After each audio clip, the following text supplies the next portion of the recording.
多謝各位嘉賓。我謹代表首控集團感謝主辦機構資本雜誌同埋我哋今次活動嘅評審委員對本公司嘅支持。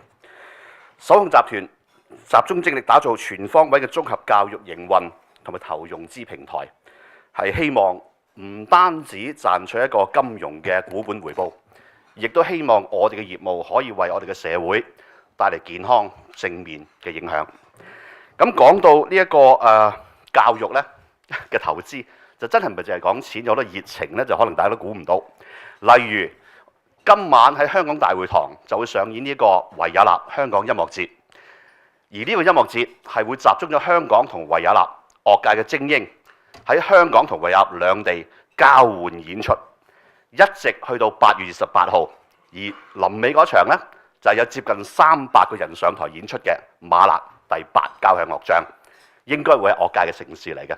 咁我哋好榮幸，亦都係呢一個活動嘅贊助人之一。但係除咗呢一個音樂嘅活動之外咧，有好多估我哋唔到嘅熱情，都可以同大家分享一下。因為教育的而且確同一般投資係好唔同樣。例如在座嘅蘇偉文教授啦，我同學啦，而我哋亦都中文大學嘅教職員嚟嘅。咁我一直都有從事教育嘅活動，甚至係楊耀忠先生。而家我哋教聯嘅主席阿鄧飛咧，其實就係我學生嚟嘅。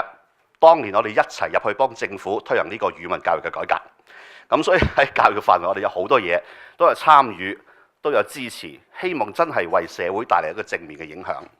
甚至更加估我唔到嘅，你哋留意下我哋今日嘅司儀阿梁小姐。其實我本人亦都有贊助同埋支持香港司儀專業培訓嘅活動，為社會上每一個唔同嘅崗位、每一個唔同嘅人才，希望提供機會，希望提供支持。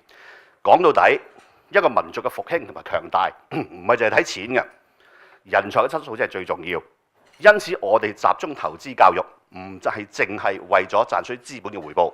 我哋有一股熱情，希望我哋真係可以做到有益社會嘅事。多謝各位。